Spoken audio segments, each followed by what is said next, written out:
Assalamualaikum. Dear students, today we will see question tag. Before we learn question tag, there are some rules. कुछ rules होते हैं जो आपको follow करने होते हैं. So before I start question tag, I will tell you about the rules. First one, सबसे पहले हमको देखना है कि helping verbs में कौन-कौन से changes होते हैं. जो helping verbs में changes होते हैं, वो helping verb हम यहाँ पे लिख रहे हैं. Let's see the changes in helping verb. Helping verb में जो changes होंगे, वो changes हम यहाँ पे लिखते हैं. We know that there are 24 types of helping verb. There are 24 helping verbs. 24 helping verbs होते हैं, ये हम जानते हैं. लेकिन 24 में से महज 3 ऐसे helping verb है जिनको जब हम नेगेटिव फॉर्म उनका बनाते हैं, नेगेटिव शॉर्ट फॉर्म उनका बनाते हैं, तो एज यूजुअल नहीं होता, थोड़ा सा डिफरेंट तरीके से होता है. बाकी जो हेल्पिंग वर्ब है वो जैसे कि वैसे होते हैं, उनको सिर्फ आपको एंटी लगाना है. नेगेटिव फॉर्म उनका करना है तो सिर्फ एंटी आपको लगाना है.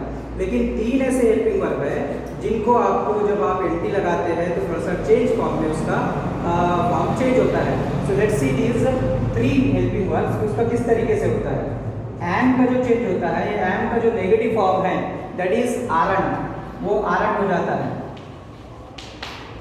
एम का आरंट हो जाता है. उसी तरीके से शैल का शैंट हो जाता है. और उसी तरीके से तीसरा जो है विल का ओंट हो जाता है. तो ये ऐसे 3 ऐसे हेल्पिंग वर्ब है जिनका रेगुलर फॉर्म में नेगेटिव फॉर्म नहीं होता, बल्कि थोड़ा सा डिफरेंट तरीके से होता है. जैसे कि आम का हमने बताया आरंट हो जाता है, शैल का हमने बताया शैंट हो जाता है, विल का हमने बताया ओंट हो जाता है. अब हमको एक्चुअल में क्वेश्चन टैग किस तरीके से होता है ये हमको देखना है. अलग अलग मेथड्स में अलग अलग तरीके से क्वेश्चन टैग होता है. फर्स्ट मेथड हम बता रहे हैं उसका क्वेश्चन टैग किस तरीके से होता है.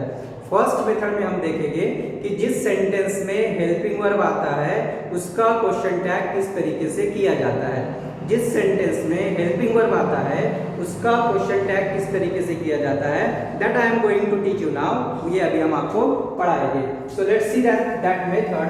उस मेथड को हमको देखना है कि जिस सेंटेंस में हेल्पिंग वर्ब आता है, हम फिर से बार बार दोहरा रहे हैं इस बात को, जिस सेंटेंस में हेल्पिंग वर्ब आता है उसका क्वेश्चन टैग किस तरीके से होता है ये हमको देखना है. सो लेट्स सी वन सेंटेंस. एक सेंटेंस हम यहाँ पे लिखेंगे, उसका क्वेश्चन टैग कैसे बनता है वो हम आपको बताएंगे. So she is ready for this project. मानो कि एक सेंटेंस हमने यहाँ पे लिखा she is ready for this project. ये सेंटेंस हमने यहाँ पे लिखा है she is ready for this project. इसका क्वेश्चन टैग हमको बनाना है. अब हमने कहा कि जिस सेंटेंस में हेल्पिंग वर्ब आता है उस सेंटेंस का क्वेश्चन टैग कैसे बनाया जाता है, ये हमारी मेथड है, ये हमारा तरीका है, ये हमको पढ़ना है. सो इस सेंटेंस में हेल्पिंग वर्ब दिया हुआ है. कौन सा हेल्पिंग वर्ब दिया हुआ है? इज इज हेल्पिंग वर्ब, यानी कि सेंटेंस में हेल्पिंग वर्ब आया है. जब सेंटेंस में हेल्पिंग वर्ब आता है उसका क्वेश्चन टैग जब हम बनाते हैं तो सबसे पहले सेंटेंस एज इट इज लिख लीजिए. सेंटेंस जैसा है उस तरीके से लिख लीजिए. हमने सेंटेंस मानो कि जैसा वैसा लिख लिया. उसके बाद में हमको फुल स्टॉप निकाल के फुल स्टॉप के बदले में कॉमा दे देना है. फुल स्टॉप हम निकालते हैं और फुल स्टॉप के बदले में हम कॉमा दे देते हैं. उसके बाद में दिए हुए सेंटेंस में दिया हुआ जो सेंटेंस होता है उसमें जो हेल्पिंग वर्ब होता है उसको एज इट इज लिख लेने का, जैसे कि वैसे, उसमें कोई चेंज नहीं करने का. सेंटेंस में हेल्पिंग वर्ब जो भी दिया है उसको जैसे कि वैसे हम लिख लेते हैं. उसके बाद में देखिए कि सेंटेंस आपका अफर्मेटिव है कि नेगेटिव है. अगर सेंटेंस आपका अफर्मेटिव है तो ये जो हेल्पिंग वर्ब आपने लिखा है यहाँ पे इसको आपको नेगेटिव करना है शॉर्ट फॉर्म में. और अगर सेंटेंस आपका नेगेटिव है तो इसको नेगेटिव बनाने की जरूरत नहीं होती है. अब दिए हुए सेंटेंस में आपको हेल्पिंग वर्ब यहाँ पे दिया है, सेंटेंस इज अफर्मेटिव, तो इसको हमको नेगेटिव बनाना है.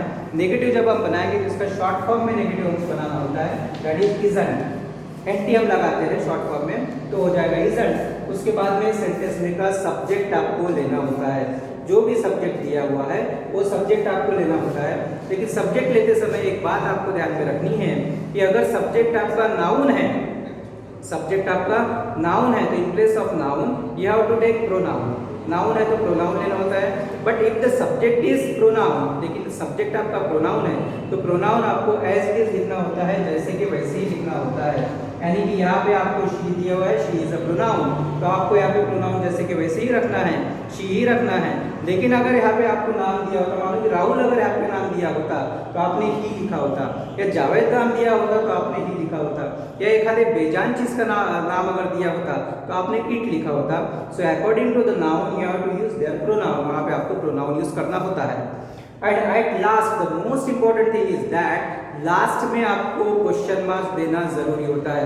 If you don't give the question marks then there is a question marks on your mark, आपके मार्क के ऊपर ही क्वेश्चन मार्क्स लग जाएगा, you will not get marks, you will not get 1 marks. So question marks देना बहुत जरूरी है, because we are learning question tag. Question tag जब हम सीख रहे हैं तो लास्ट में क्वेश्चन मार्क्स का होना बहुत जरूरी होता है। So this is all about the sentence in which there is helping verb. जिस सेंटेंस में हेल्पिंग वर्ब दिया रहता है उस सेंटेंस का क्वेश्चन टैग इस तरीके से किया जाता है। मैं एक बार फिर से रिवाइज करूंगा, फिर से रिपीट करूंगा, फिर से आपको बताऊंगा कि सेंटेंस आपको जैसे का वैसा लिखना है। सबसे पहले इन प्लेस ऑफ फुल स्टॉप आपको कॉमा देना है, उसके बाद आप हेल्पिंग वर्ब लीजिए। हेल्पिंग वर्ब लेते समय आप ध्यान रखिए कि सेंटेंस अगर आपका अफर्मेटिव है तो उस हेल्पिंग वर्ब को आपको नेगेटिव फॉर्म में लिखना है, लेकिन नेगेटिव फॉर्म कैसे, शॉर्ट फॉर्म में। उसके बाद में सेंटेंस में का सब्जेक्ट आपको लेना है। सब्जेक्ट लेते समय आपको ध्यान रखना है कि इफ देयर इज नाउन, अगर सब्जेक्ट नाउन है तो in place of noun you have to take pronoun. यहाँ पे दिए सेंटेंस में प्रोनाउन ऑलरेडी दिया था तो हमने प्रोनाउन ही लिखा है जैसे कि वैसे। एंड लास्ट में आपको क्वेश्चन मार्क देना है। So this is our first method. जिस सेंटेंस में हेल्पिंग वर्ब आता है उस सेंटेंस का क्वेश्चन टैग इस तरीके से किया जाता है। Hope you understand. Now second method I am going to teach you. This is the first one. और अब हम आपको सेकंड मेथड बता रहे हैं। सेकंड मेथड में सेंटेंस में हेल्पिंग वर्ब नहीं दिया रहेगा। सेकंड मेथड में सेंटेंस में हेल्पिंग वर्ब नहीं दिया रहेगा। एट दैट टाइम आपको क्या करना है, अगर सेंटेंस में हेल्पिंग वर्ब नहीं दिया रहता तो आपको क्या करना है। Let's see one example. एक एग्जांपल हम यहाँ पे लेंगे, ही लाइक्स क्रिकेट। समझे कि ऐसा एग्जांपल हमने यहाँ पे लिखा, ही लाइक्स क्रिकेट। अब ये जो सेंटेंस है इस सेंटेंस में हेल्पिंग वर्ब नहीं दिया है। यहाँ पे सेंटेंस में हेल्पिंग वर्ब नहीं है। जब सेंटेंस में हेल्पिंग वर्ब नहीं है तो ऐसे वक्त में आप उसका क्वेश्चन टैग किस तरीके से करते हैं, दैट वी हैव टू सी, वही हमको देखना है। सो सबसे पहले आप सेंटेंस जैसा है वैसा लिख लीजिए। सेंटेंस जैसा भी दिया है उसको आप वैसे के वैसे ही लिख लीजिए। And in place of full stop comma लगा दीजिए। इन place of full stop comma लगा दीजिए। उसके बाद देखिए कि सेंटेंस का टेंस कौन सा है, क्योंकि इस सेंटेंस में हेल्पिंग वर्ब नहीं है लेकिन इस सेंटेंस में वर्ब दिया है। अगर सेंटेंस में वर्ब दिया है तो उसका टेंस आप टैली कर सकते हैं। अगर सेंटेंस में वर्ब फर्स्ट फॉर्म में है तो दैट इज आप डू का इस्तेमाल करना है। सेंटेंस में अगर वर्ब फर्स्ट फॉर्म में है तो आप डू का इस्तेमाल कीजिए। सेंटेंस में अगर वर्ब यस और यस की फॉर्म में है तो आप डस का इस्तेमाल कीजिए। और सेंटेंस में अगर वर्ब सेकंड फॉर्म में है तो आप फिर वर्ब की सेकंड फॉर्म एंड डिड का इस्तेमाल कीजिए। सो इस तरीके से आप क्वेश्चन टैग करते समय इन हेल्पिंग वर्ब का इस्तेमाल कर क्वेश्चन टैग कर सकते हैं उस सेंटेंस के लिए जिस सेंटेंस में हेल्पिंग वर्ब नहीं आता, जिस सेंटेंस में वर्ब की फॉर्म्स आती है। यहाँ पे वर्ब की कौन सी फॉर्म आई, यस या यस की फॉर्म आई, तो हमने कहा कि फर्स्ट फॉर्म है तो डू लेना है, यस या यस की फॉर्म है तो डस लेना है, और सेकंड फॉर्म है तो आपको डिड लेना है। यहाँ पे यस या यस की फॉर्म है लाइक्स है, इसलिए हम यहाँ पे डस लेंगे। फिर उसी तरीके से अगर सेंटेंस अफर्मेटिव हमारा तो इसको आपको नेगेटिव बना देना है, सो दैट इज डजंट आप करेंगे। और उसके बाद में फिर सेंटेंस में का जो सब्जेक्ट है, सब्जेक्ट के ताल्लुक से हमने पहले मेथड में बताया कि अगर प्रोनाउन है तो प्रोनाउन ही लिया जाए और नाउन है तो नाउन के बदले में फिर प्रोनाउन लिया जाए। यहाँ पे ही है यानी कि प्रोनाउन है तो आपको प्रोनाउन ही लेना है। अगर यहाँ पे नाउन होता है, इसके पहले भी मैंने बताया कि अगर नाउन होता तो आपको प्रोनाउन लेना होता। मानो कि यहाँ पे कि अजय रहता तो हमने ही लिया होता, शिल्पा रहता तो हमने शी लिया होता, या एक आदि बेजान चीज का अगर नाम रहता तो हमने इट लिया होता। And lastly and very important thing is that you have to add question mark. Question mark आपको ऐड करना होता है क्योंकि without question mark the question tag is incomplete. Question tag जो होता है कैसे होता है, इनकम्प्लीट होता है, इसलिए आपको क्वेश्चन मार्क्स का देना जरूरी है। तो लास्ट में हमें क्वेश्चन मार्क ऐड करेंगे। तो इस तरीके से दो मेथड हमने देखा। फर्स्ट मेथड में हेल्पिंग वर्ब आएगा, सेकंड मेथड में हेल्पिंग वर्ब नहीं आएगा। हेल्पिंग वर्ब आएगा तो आपको वही हेल्पिंग वर्ब लेना है, फिर उसको नेगेटिव बनाना है, फिर सब्जेक्ट लेना है। हेल्पिंग वर्ब अगर नहीं आता है तो आप डू डज डिड का यूज़ कीजिए। डू डज डिड का यूज़ करने के बाद में according to the tense of the sentence या according to the verb of the sentence आपको डू डज डिड लेना है। फर्स्ट फॉर्म है डू लीजिए, फर्स्ट फॉर्म को यस या यस लगा है, डज लीजिए। सेकंड फॉर्म है डिड का इस्तेमाल कीजिए, उसके बाद में उसको आप नेगेटिव बनाइए, उसके बाद में सेंटेंस में का सब्जेक्ट लीजिए एंड लास्टली आपको क्वेश्चन मार्क्स देना है। So this is all about question tag. आज हमने 2 मेथड्स देखे। इंशाल्लाह अगले वीडियो में हम बाकी जो मेथड्स है और भी 2-3 मेथड्स है वो 2-3 मेथड्स के ताल्लुक से हम डिस्कस करेंगे। तब तक के लिए अल्लाह हाफ़िज़।